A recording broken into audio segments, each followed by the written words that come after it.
At 72, the world still introduces Oprah Winfrey as a living monument to resilience.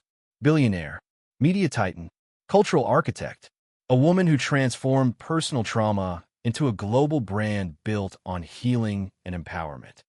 For decades, she has stood as proof that pain can be converted into purpose, that poverty can be transcended, that silence can be broken and turned into influence. But what rarely gets examined is the psychological cost of carrying not only your own history, but the emotional weight of millions who see you as their lighthouse. Her childhood has been publicly documented. Instability, abuse, humiliation, a teenage pregnancy that ended in loss. These experiences were not minor setbacks. They were formative trauma events. Clinical research is clear. Early chronic stress reshapes neurological pathways, especially those regulating fear, attachment, and self-worth. Success does not erase that architecture. Wealth does not rewrite the nervous system. Achievement can mask pain, but it cannot delete imprint. At 72, the question is not whether she overcame adversity. The question is what adversity permanently altered. For 25 years, the Oprah Winfrey Show operated as more than daytime television. It functioned as a national emotional confessional. Survivors of abuse, addiction, betrayal, and grief sat across from her. They cried, they revealed, they broke open, and she held space for all of it. In psychology, secondary trauma is a well-documented phenomenon among therapists and crisis workers. Prolonged exposure to others' suffering creates cumulative emotional strain. Now multiply that by decades. Multiply that by cameras. Multiply that by an audience of millions expecting catharsis by the end of each episode. The world saw inspiration. What it did not see was the invisible accumulation. Then there is the paradox of power. Oprah is not simply wealthy. She is institutionally influential. Her endorsements create bestsellers overnight. Her opinions shape public discourse. Influence at that magnitude restructures human relationships. Trust becomes complicated. Authenticity becomes difficult to measure. When proximity to you equals opportunity, sincerity is harder to verify. The tragedy of extraordinary power is often isolation at the summit. The higher the platform, the thinner the air. At 72, aging introduces a new dimension. Society rarely treats aging women in media with neutrality. Relevance becomes a negotiation. Visibility becomes curated. The narrative subtly shifts from expansion to legacy. Many of her contemporaries have retreated into privacy. Others have passed. She remains visible, but the spotlight feels different when longevity becomes part of the headline. Aging in public is not simply about appearance. It is about identity recalibration. Who are you when you're no longer building, but preserving? Oprah chose not to marry and not to have children. She has spoken about that decision with clarity. Yet sociological studies suggest that later life reflection often intensifies around themes of continuity and inheritance. Her legacy is vast: schools, networks, philanthropy, cultural influence. But institutional legacy and personal lineage are not identical experiences. At 72, reflection inevitably deepens. Not regret necessarily, but evaluation. And then there is symbolism. Oprah is not merely a person. She is shorthand for transformation. She represents possibility. But symbols are rarely granted the luxury of fragility. The public accepts struggle only if it resolves in a triumph. Exhaustion is less marketable. Lingering grief is less cinematic. Existential uncertainty does not trend. The tragedy, perhaps, is not a scandal waiting to explode. It is cumulative emotional weight. The weight of expectation. The weight of influence. The weight of being everyone's example of resilience while quietly navigating the lifelong imprint of trauma. At 72, the empire stands intact. The brand remains powerful. The influence is undiminished. But behind the empire is a woman who has spent decades turning pain into purpose. And purpose, sustained long enough, becomes responsibility. At 72, Oprah Winfrey exists in a space very few human beings ever occupy. She is not merely famous. She is institutional. Not simply wealthy. She is economically sovereign. Not just admired. She is psychologically embedded in generations of viewers who built parts of their emotional vocabulary through her platform. But the larger the public myth, the heavier the private gravity. And gravity, unlike applause, never disappears. For decades, she mastered narrative control. She understood television not just as entertainment, but as emotional architecture. Every episode of The Oprah Winfrey Show followed a psychological arc: revelation, breakdown, validation, reconstruction. She became fluent in human vulnerability. She normalized therapy language before it was mainstream. She transformed trauma disclosure into collective ritual. Yet one rarely asked question lingers. What happens when the listener absorbs more grief than any single nervous system was designed to process? Psychiatrists speak of compassion fatigue, a depletion state experienced by caregivers and therapists exposed to sustained trauma narratives. It is cumulative. It is quiet. It often goes unnoticed until emotional numbness or exhaustion sets in. For Oprah, this was not an 8-hour clinical shift. It was a quarter-century broadcast into millions of homes. Survivors of incest, families shattered by violence, mothers who buried children, addicts clawing toward sobriety. She sat inches away from their pain, week after week, year after year, while cameras zoomed in on her empathy. The world saw strength. What it did not see was accumulation. Then there is the paradox of invulnerability branding. Oprah's identity became synonymous with resilience. She overcame poverty. She transcended abuse. She built an empire. The arc was clean, inspiring, cinematic. But real trauma recovery is rarely linear. Early developmental adversity alters attachment patterns, stress thresholds, and hypervigilance responses. Success can coexist with triggers. Achievement can coexist with emotional flashbacks. The public narrative celebrated transcendence. The private reality may have required lifelong regulation. Her business empire, Harpo Productions, own network, publishing partnerships, philanthropic foundations, expanded her reach, but also multiplied responsibility. Leadership at that scale is isolating. Billionaire status changes relational dynamics. When one recommendation can move markets, when one endorsement can generate millions in revenue, proximity becomes transactional. The higher the influence, the fewer the truly neutral relationships. At 72, the circle inevitably narrows. There's also aging under a microscope. Society treats aging women differently than aging men, particularly those whose power was once intertwined with charisma and visibility. Oprah remains articulate, commanding, sharp, but cultural framing shifts subtly. Conversations lean toward legacy. Mortality enters subtext. Media profiles begin asking, what will she be remembered for, rather than, what will she build next? That pivot carries psychological weight. Identity built on forward motion must eventually reconcile with reflection. Oprah has spoken openly about choosing not to marry or have children. It was intentional, strategic, self-aware. Yet later life invites contemplation even for the resolute. Institutional legacy, schools in South Africa, scholarships, literacy campaigns, is immense. But institutions are different from intimate lineage. Influence is different from inheritance. At 72, reflection deepens not because of regret necessarily, but because time sharpens evaluation. Another layer rarely discussed is symbolic burden. Oprah became shorthand for empowerment, for the American dream, for female authority in media. Symbols do not get ordinary breakdowns. When public figures cry, it must be purposeful. When they reveal pain, it must teach something. Spontaneous fragility disrupts the myth. Over time, sustaining myth requires discipline. Discipline requires energy. Energy diminishes with age. Financial power does not immunize against existential questioning. In fact, extreme wealth can intensify it. When survival is no longer at stake, meaning becomes central.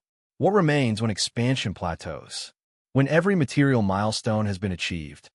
Philosophers describe this as the post-achievement vacuum, the space where external success no longer provides forward propulsion. For someone who built her life on forward propulsion, that vacuum can feel unfamiliar. Oprah's public life has always been about illumination, bringing hidden stories to light. But illumination is a double-edged instrument. The more light you hold for others, the harder it becomes to retreat into shadow for yourself. Privacy contracts. Solitude becomes strategic rather than organic.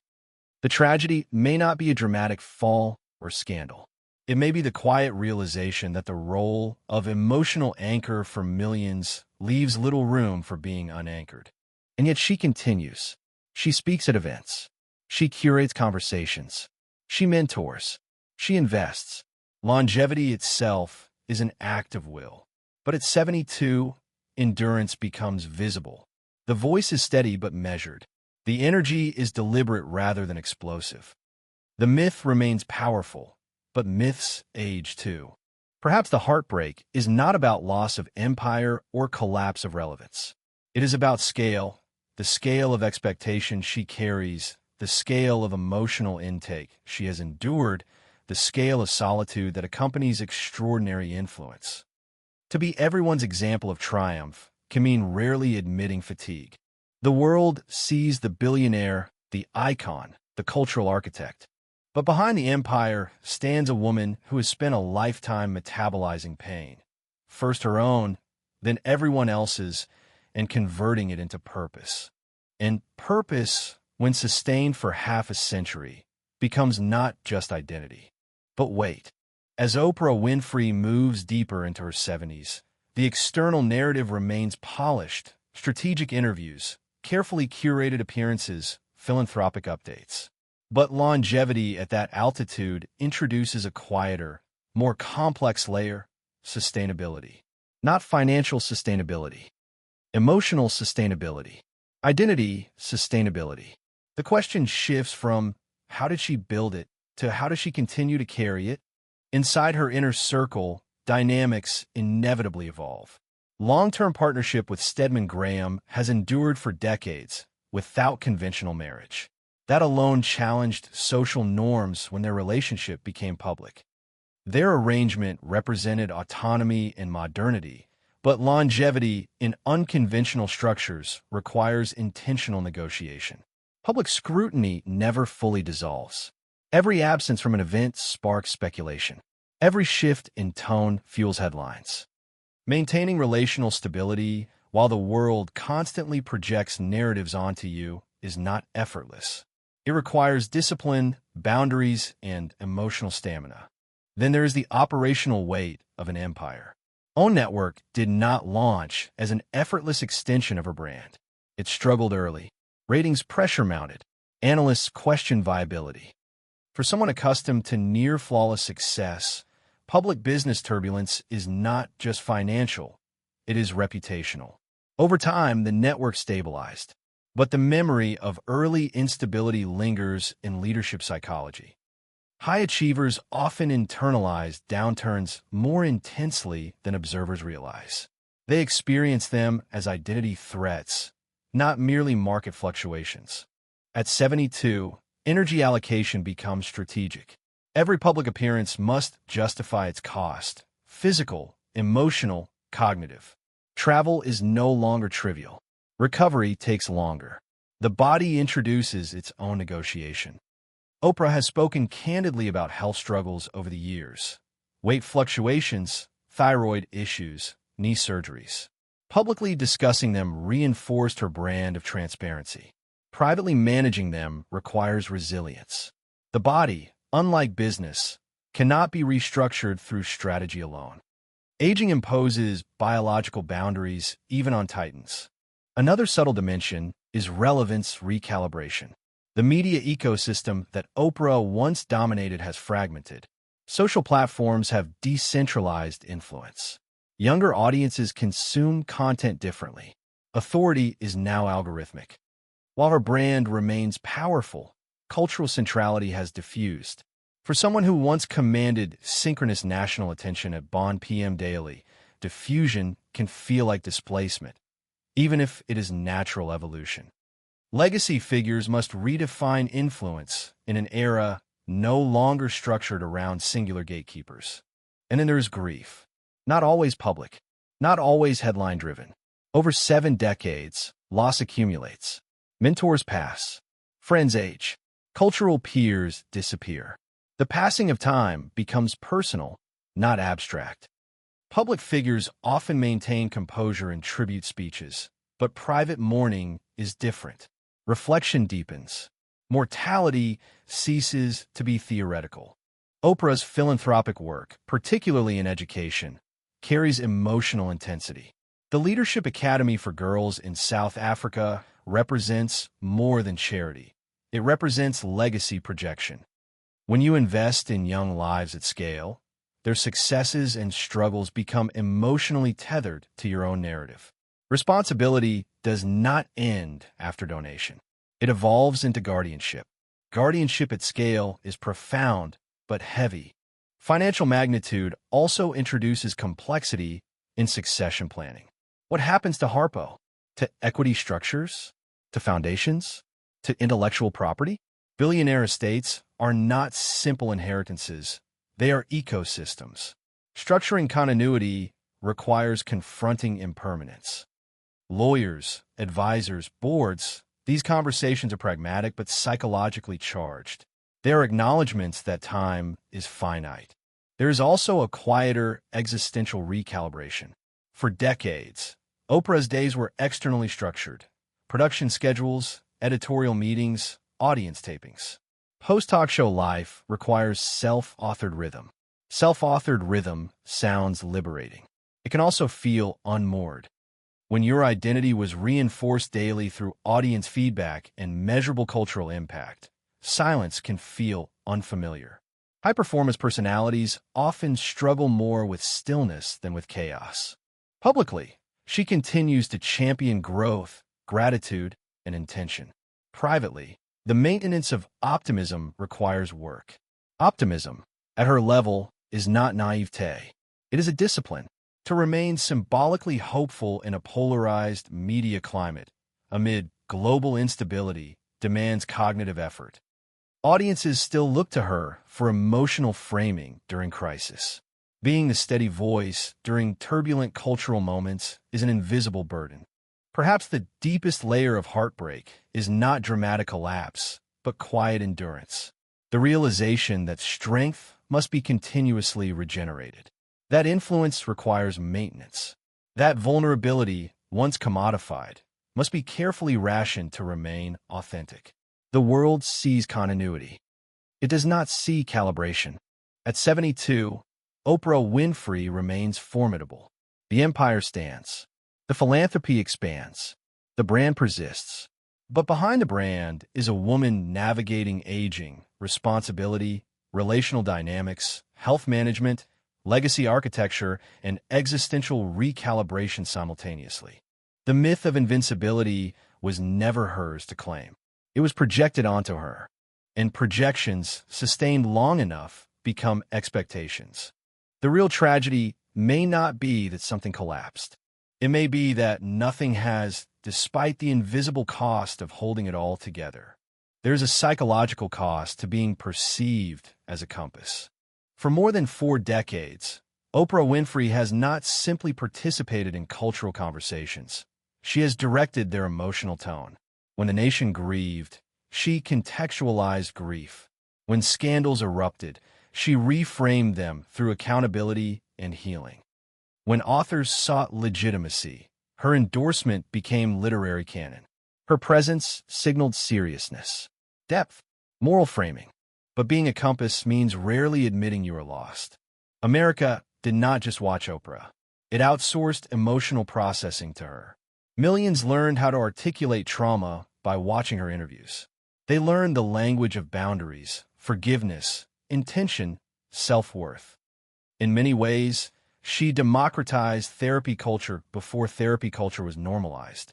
Yet the burden of modeling emotional regulation at scale is immense. To remain calm while interviewing volatile guests. To remain empathetic while hearing stories of cruelty. To remain composed while mediating public reconciliation. Emotional neutrality, sustained for decades, becomes labor. Emotional labor, when prolonged, reshapes identity. When your reflex is to listen, to validate, to guide, where do you deposit your own unfiltered thoughts? Public figures rarely enjoy messy, emotional expression without consequence. Anger becomes headline. Sadness becomes speculation. Fatigue becomes narrative. So composure becomes default. At 72, composure requires energy. Another layer rarely examined is the burden of moral authority. Oprah's brand evolved into something close to ethical certification. If she platformed a voice, that voice gained legitimacy. If she endorsed a belief, that belief gained traction. With that level of influence comes heightened self-surveillance. Every decision must be filtered through potential cultural impact. Every partnership assessed for reputational resonance. The cognitive load of that constant calibration is invisible but substantial. Then there's the modern media environment. Faster, harsher, less forgiving.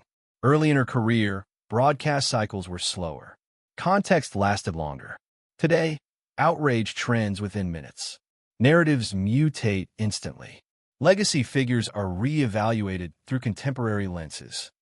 Past interviews are reinterpreted. Old statements resurface. Longevity in this environment demands vigilance. The cost of a misstep is amplified. For someone who built her life around intentional messaging, the acceleration of discourse introduces tension. Control diminishes in digital ecosystems. Authority fragments.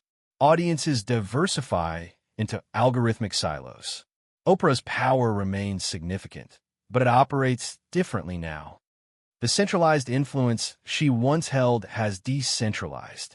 Adaptation requires humility. It also requires letting go of total narrative command. And yet, beneath strategic adaptation lies something quieter: identity evolution. When your professional life defined you for decades, retirement is not simply stepping back. It is deconstructing self-concept. Oprah ended her daily talk show in 2011, but the psychological habit of daily impact does not disappear overnight. When applause becomes occasional rather than routine, the nervous system adjusts. Validation rhythms shift. There is also the paradox of transparency. Oprah built her empire on openness, weight struggles, childhood abuse, relationship decisions. Transparency built trust. But long-term transparency creates exposure fatigue. How much of oneself remains undisclosed? What emotional terrain is preserved for privacy? The public may feel intimate with her story, but intimacy at scale is asymmetrical. Millions feel they know her. She knows none of them individually. That imbalance creates subtle loneliness. Health adds another dimension. Aging bodies require management. Recovery from illness or surgery takes longer. Energy is finite. Public expectations, however, rarely scale down with biology. Audiences expect the same presence, the same clarity, the same stamina. But biological reality introduces constraint. Navigating that discrepancy requires grace and acceptance. And acceptance is perhaps the hardest discipline for high achievers. Oprah's life has been structured around overcoming poverty, overcoming trauma, overcoming gender and racial barriers in media, overcoming industry skepticism. The narrative of overcoming built momentum. But aging does not present obstacles that can be conquered in the same way. It presents transitions, slower mornings, more reflection, fewer guarantees. The tragedy, if it exists, may not be a fall from grace or a catastrophic loss. It may be the internal reckoning that strength has limits, that even icons require rest, that even empires demand succession, that even emotional architects must eventually dismantle parts of their own scaffolding. For half a century, Oprah functioned as a bridge between pain and possibility, confession and catharsis, individual trauma and collective dialogue. Bridges carry weight so others can cross safely. But bridges endure pressure continuously. They do not choose when traffic flows. They simply hold. At 72, she is still holding, still advising, still mentoring, still funding, still guiding. But somewhere beyond the stage lights and strategic interviews is a woman who has spent her life absorbing intensity, personal and collective, and transforming it into language the world could digest. And perhaps the most heartbreaking truth is this. The world learned how to process its emotions through her. But very few ever stop to ask how she processes hers. For most people, it remains abstract until very late in life. For Oprah Winfrey, legacy has been a strategic consideration for decades. When you build an empire that spans media, publishing, education, philanthropy, and cultural discourse, legacy is not an afterthought. It is infrastructure. Yet there is a difference between constructing legacy and emotionally confronting it. At 72, the conversation subtly changes. The question is no longer simply what she has achieved, but what will endure when she is no longer personally steering it. Institutions can be structured.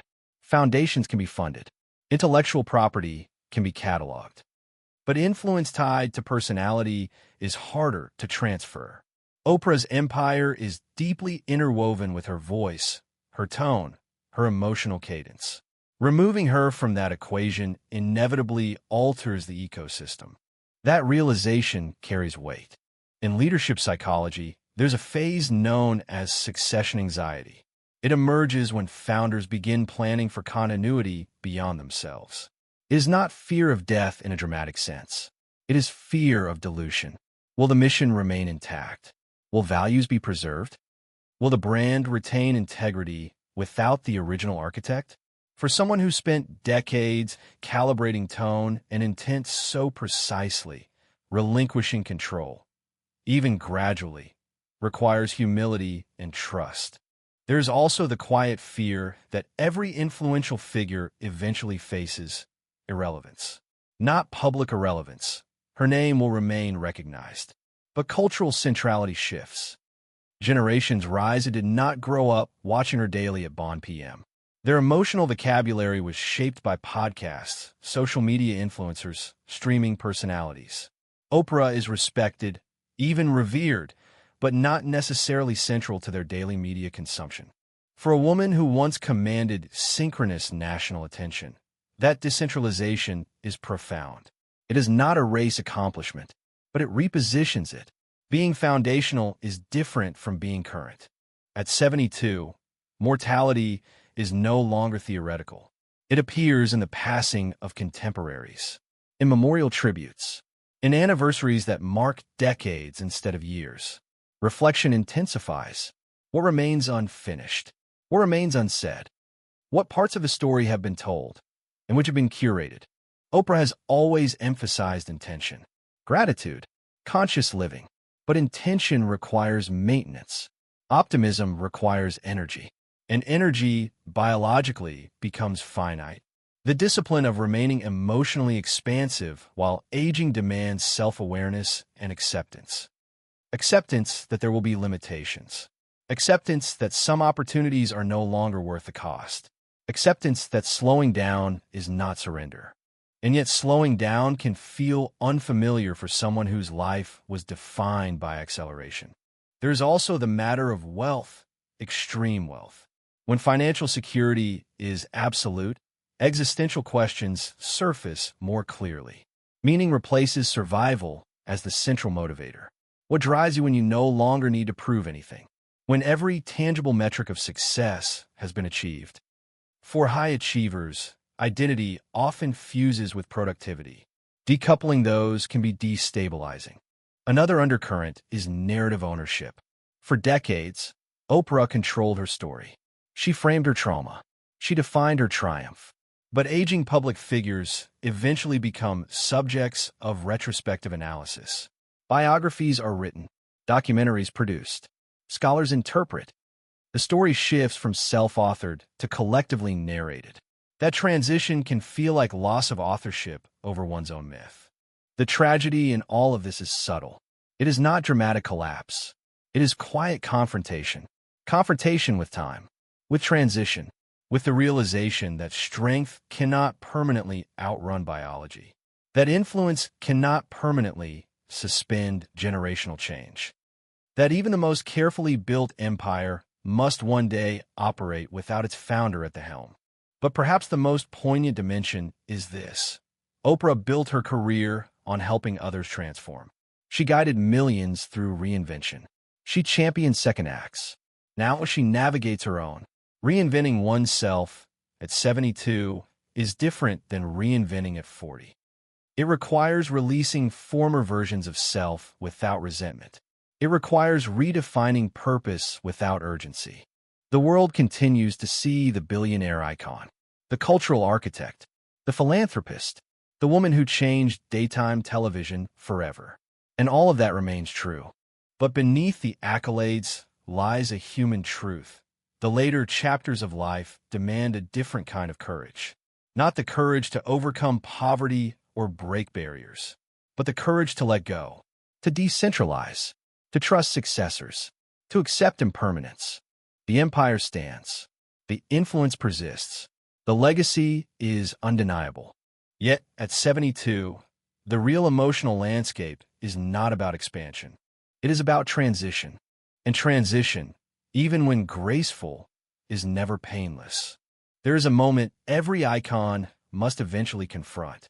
Not the fall, not the scandal, not the dramatic collapse the media often anticipates, but something quieter, a moment of reckoning with the stage itself.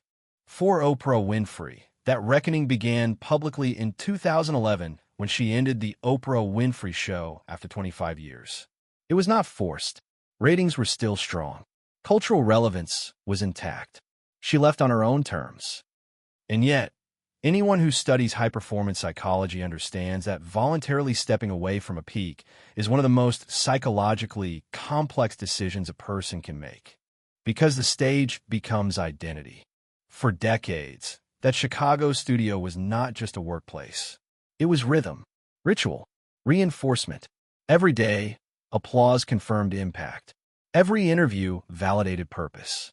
Every audience reaction created immediate feedback. Remove that daily loop, and something shifts internally. Even if the empire continues, the heartbeat changes. At 72, the reckoning deepens.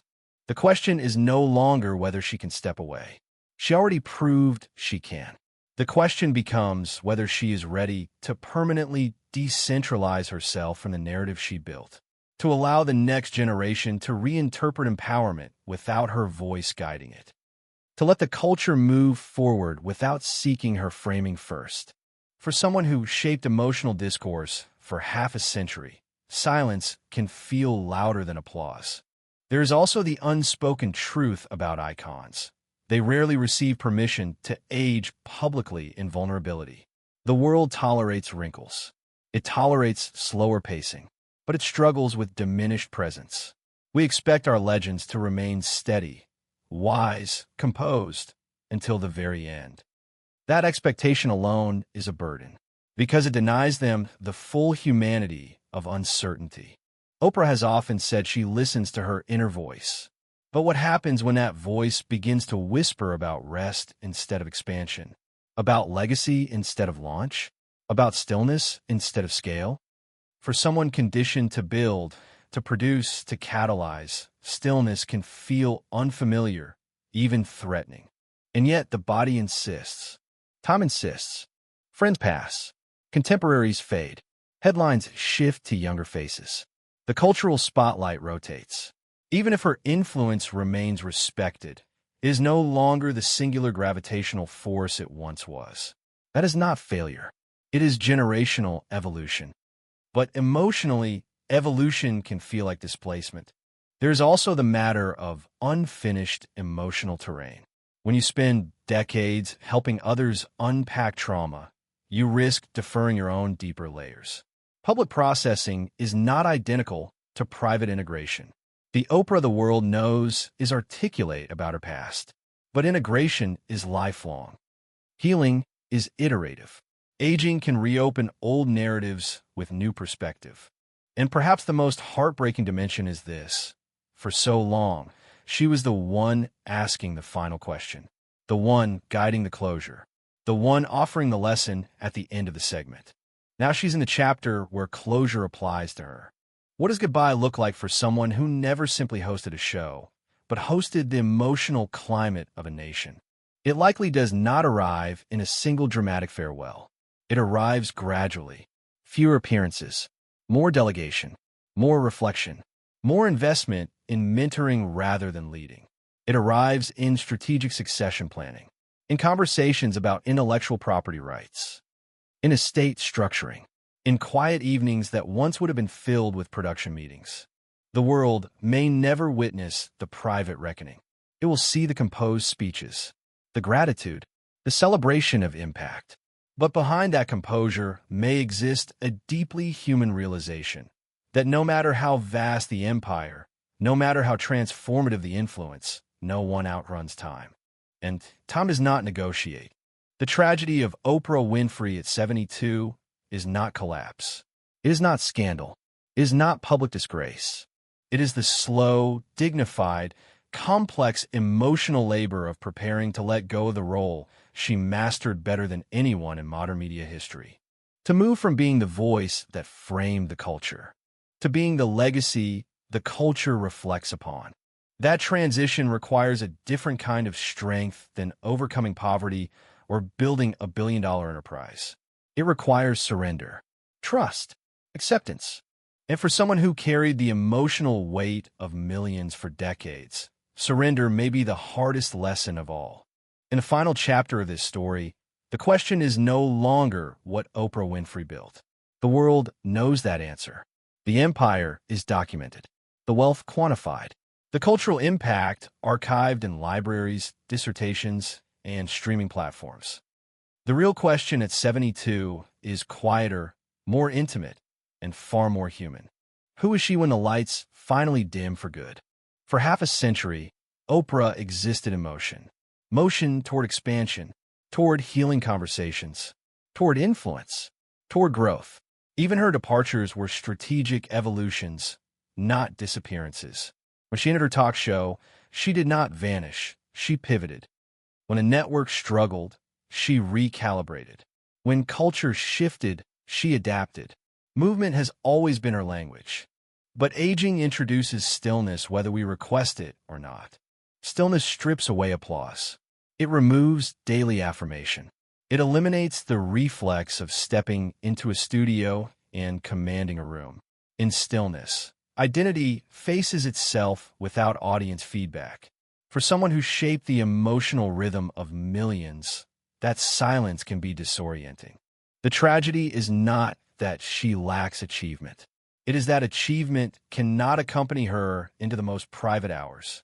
In the end, empire does not sit beside you in the quiet. Influence does not fill a silent room.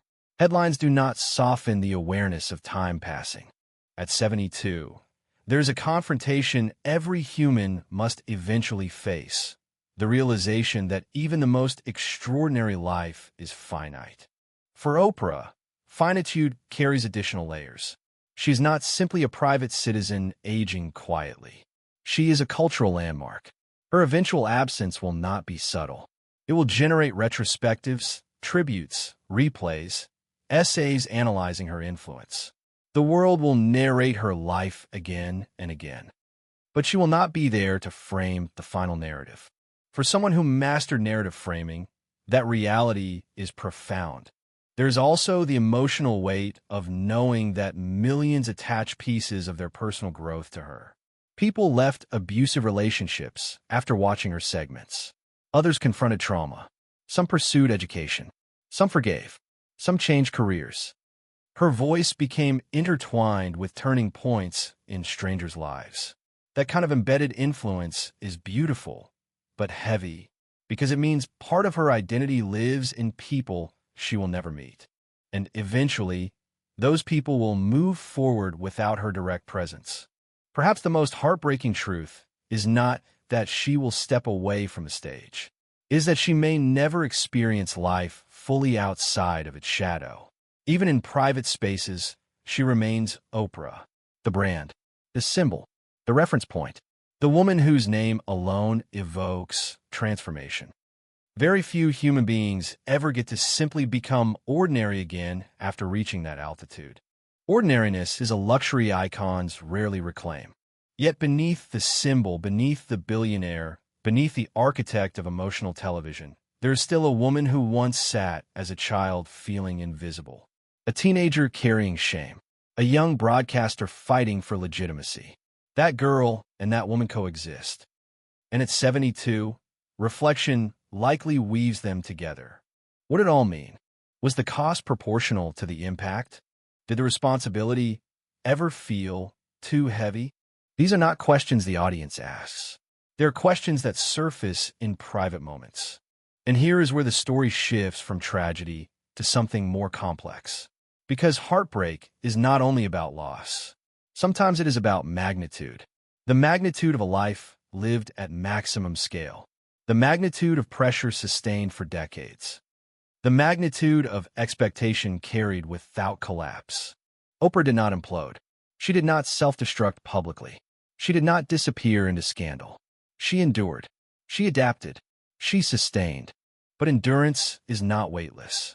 The final emotional reckoning is not about whether she succeeded. It is about whether she ever allowed herself to simply rest without purpose attached, to exist without guiding, to speak without teaching, to feel without translating the feeling into a lesson. The world may never know that answer. What we do know is this. At 72, Oprah Winfrey stands as proof that triumph and tenderness can coexist, that strength does not eliminate vulnerability, that influence does not cancel humanity. The tragedy is not a broken empire. It is the quiet truth that even the most powerful emotional compass must eventually set itself down. And when that day comes, when the stage grows dark and the audience disperses, what remains will not be the ratings or the revenue. It will be the human being who carried it all. And perhaps, finally, she will be free to carry only herself.